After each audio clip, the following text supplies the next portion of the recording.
తొందరపడుతున్నారు. తొందరపడకండి అధ్యక్ష, చరిత్ర చాలా ఉంది. తప్పకుండా మా తాతలు నేతులు దాగినరు, మా మూతుల వాసన చూడండి అంటే కుదరదు.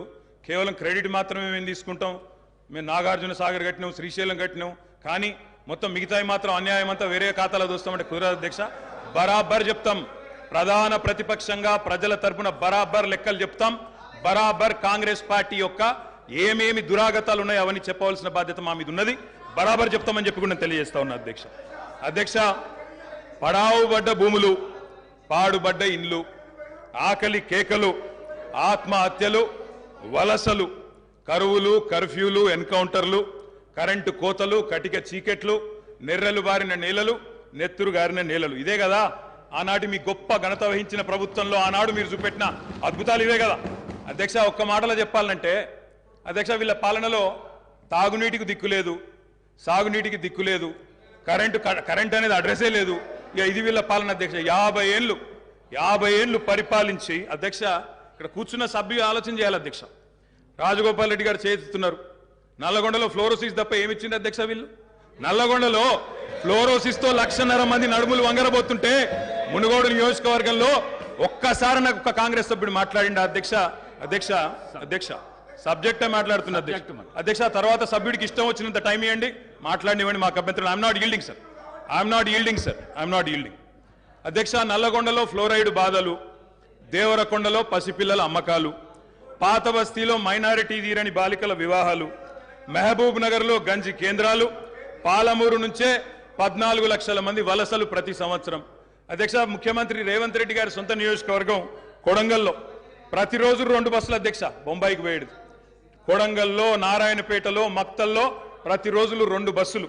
అదేవిధంగా అధ్యక్ష, ఆ బస్ స్టాండ్కు పోతే ఆ వలసలను చూసి సలసల కాగే కన్నీళ్లను గారుస్తూ ఆ భార్యా పిల్లల ఏడుపులు. అదేవిధంగా 50 ఎకరాలు ఉన్న రైతైనా సరే అధ్యక్ష, తెలంగాణలో ఆనాడు కాంగ్రెస్ పరిపాలన ఎంత గొప్ప పరిపాలన అంటే అధ్యక్ష, మహబూబ్ నగర్లో 50 ఎకరాలు ఉన్న రైతైనా సరే గుంపు మేస్త్రిగా పనిచేసే దుస్థితి అధ్యక్ష. హైదరాబాద్కి వచ్చి కూలీ చేసుకునే దుస్థితి. ఇది వాస్తవం అధ్యక్ష, వారికి కూడా తెలుసు. ఒక్క మాటలో చెప్పాలి అంటే తప్పకుండా చెప్తాం, అన్ని చెప్తాం. గౌరవ అధ్యక్ష కేటీఆర్ గారు చెప్తా. గౌరవ కేటీఆర్ గారు ఒక్క నిమిషం, డిప్యూటీ సీఎం గారు మాట్లాడతారు. ఒక్క నిమిషం. అధ్యక్ష, ప్రభుత్వం మారింది, ప్రజలు అత్యంత ప్రజాస్వామ్యయుతంగా తీర్పిచ్చారు. మేము చాలా విషయాల హృదయంతో ప్రభుత్వం తరఫు నుంచి చాలా స్పష్టంగా చెప్పాం. అత్యంత ప్రజాస్వామ్యయుతంగా సభను నడుపుకుందాం, ఉన్నటువంటి విషయాలపైన లోతుగా చర్చిద్దాం, నిర్మాణాత్మకమైనటువంటి సూచనలు మీరు ఏమిచ్చినా మేము తీసుకోవడానికి సిద్ధంగా ఉన్నామని చెప్తా ఉన్నాం. మొట్టమొదటి సమావేశం, మొట్టమొదటి రోజు వారు గవర్నర్ ప్రసంగం మీద ధన్యవాదాలు చెప్పే తీర్మానంలో కొంత పెద్ద మనసుతో ఈ ప్రభుత్వం చెప్పినటువంటి మాటలను స్వాగతిస్తున్నామనో, లేకపోతే అదే రీతిలో మనం ముందుకు పోదామనో అలా చెప్పుకుంటూ సభ నడిపించడం కోసం ప్రయత్నం చేయాలి. కానీ మొదలు పెట్టమే వారు అసలు ఒక దాడి మొదలుపెట్టినట్టు మొదలు పెడితే ప్రభుత్వానికి తప్పనిసరి పరిస్థితిలో మేము అనుకున్నటువంటి ప్రజాస్వామ్యయుత సభ నడిపేదానికంటే మీకు సమాధానం చెప్పే కార్యక్రమంలో ఆ స్ఫూర్తి కూడా దెబ్బతినేటట్టుగా వారు మాట్లాడుతున్నారు. అది కరెక్ట్ కాదు. దయచేసి మీరు ఏం చేశారనుకుంటున్నారో చెప్పండి, మేము ఏం చేయాలనుకుంటున్నారో చెప్పండి. దాని ద్వారా రాష్ట్రానికి ఏమైనా చేద్దామనేటువంటి ఆలోచన ఉండాలి తప్ప మీరున్న టైంలో గన్ సెంటర్లు ఉన్నాయి, మీరున్న టైంలో అసలు నీళ్ళే లేవు. నీళ్ళు ఏడలేవండి. ఆర్డబ్ల్యూఎస్ పథకం ద్వారా మొత్తం రాష్ట్రంలో దాదాపు 70 నుంచి 80% నీళ్ళు ఇచ్చారు. మా ఆదిలాబాద్ నుంచి నేను ఖమ్మం వరకు చెప్తాను, నేను ప్రతి ఊరితో సహా లెక్కలతో సహా చెప్తాను. చివరి గోండుగూడల్లో కూడా మీరు చెప్పినటువంటి ఆర్డబ్ల్యూఎస్ దాదాపు 43,000 కోట్ల రూపాయలతో ఖర్చు పెట్టారు. ఏడాది ఒక్క గ్రామంలో నీళ్ళు వస్తున్నాయండి. ఇప్పటికి కూడా ఐటీడీ నీళ్ళే తాగుతూ ఉన్నాం, వేసినటువంటి బోర్లు బావిల్లో నుంచి నీళ్లు తాగుతున్నామని చెప్తా ఉన్నారు. మళ్ళీ అదేదో పెద్ద గొప్పగా చేసినట్టు చెప్తున్నారు. మీరు వచ్చిన తర్వాతనే నల్గొండలో నీళ్ళు వచ్చినాయి, అంతకుముందు నల్గొండలో నీళ్ళు రాలేదా? ఫ్లోరోసిస్ ఎరాడికేషన్ కాలేదా? మీరు వచ్చిన తర్వాత జరిగిందా? మీకంటే ముందే జరిగింది.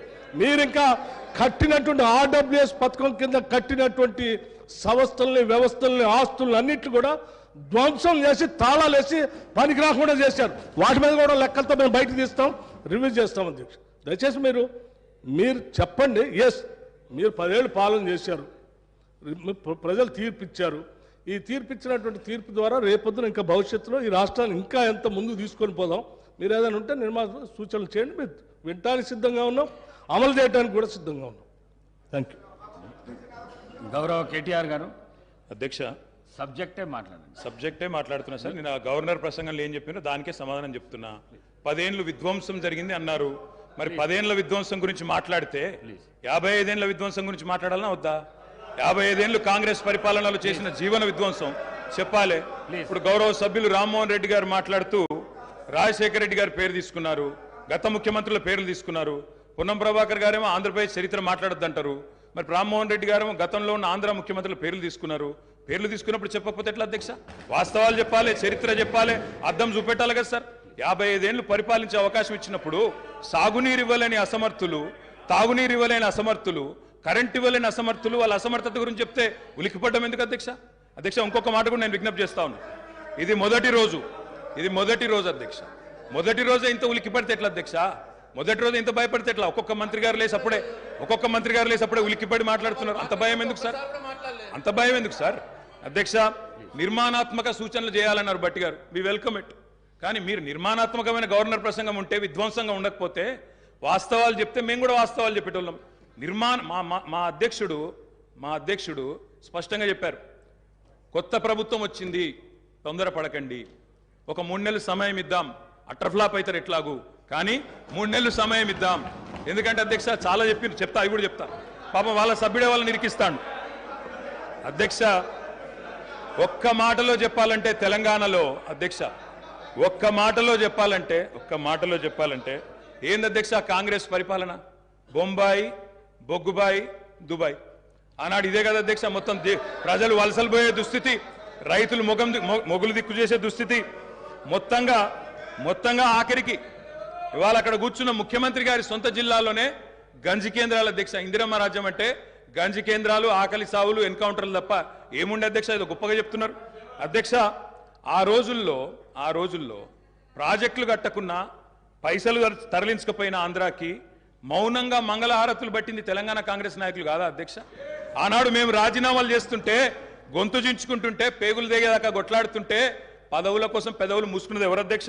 ఇలా బాగా మాట్లాడుతున్నారు అధ్యక్ష. ఇంకొక మాట చెప్తా ఉన్నా, ఇదే శాసనసభ అధ్యక్ష, తెలంగాణ పదం నిషేధిస్తే ఒక్క కాంగ్రెస్ నాయకుడు మాట్లాడిండా అధ్యక్ష? ఇదే శాసనసభలో అధ్యక్ష, అక్కడ కూర్చున్న ముఖ్యమంత్రి కిరణ్ కుమార్ రెడ్డి గారు, మా హరీష్ రావు గారు లేచి మాకు నిధులు ఇవ్వరా అని అడిగితే, ఒక్క పైసా ఇయ్యా, ఏం చేసుకుంటావో చేసుకోపో అన్నప్పుడు ఒక్క కాంగ్రెస్ నాయకుడు మాట్లాడిండా సార్? ఇలా బాగా మాట్లాడుతున్నారు. పదవుల కోసం పెదవులు మూసిన చరిత్ర ఖచ్చితంగా తెలంగాణ కాంగ్రెస్ నాయకులదే. అందులో రెండో అభిప్రాయం కూడా అవసరం లేదు అధ్యక్ష. I'm not yielding sir. ఎందుకంటే మీరు నాకు రెస్క్యూకి రావాలా. మేము ప్రధాన ప్రతిపక్షం, 39 మంది ఉన్నాం ఇక్కడ. మాటికి ఒక్కసారి ఇంటర్ఫియర్ చేస్తే మాకు కూడా సమయం ఇవ్వాలా. మీరు మాకు కూడా 4 సభ్యులకు మాట్లాడే అవకాశం ఇవ్వండి. మాటికి మంత్రి గారు చెప్పడం ఏంటండి? సమాధానం చెప్పలేరా అధ్యక్ష? అంత భయం ఎందుకు? సమాధానం చెప్పలేరా అధ్యక్ష? సమాధానం చెప్పలేరా సార్? వీళ్ళు చరవా చెప్పమనండి సార్, మా రిప్లై అయిపోయిన చెప్పమనండి అధ్యక్ష. గౌరవ సభ్యులు అధ్యక్ష. సార్ ఇది ఎందుకంటే ఒక్క నిమిషం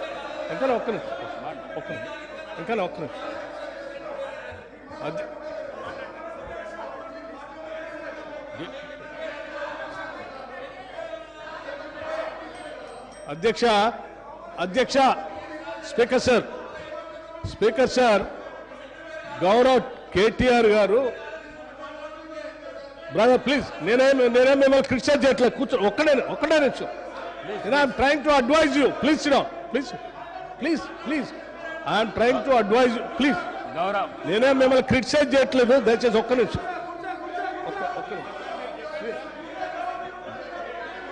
గౌరవ ప్రశాంత్ రెడ్డి గారు అధ్యక్ష. కూర్చో అధ్యక్ష.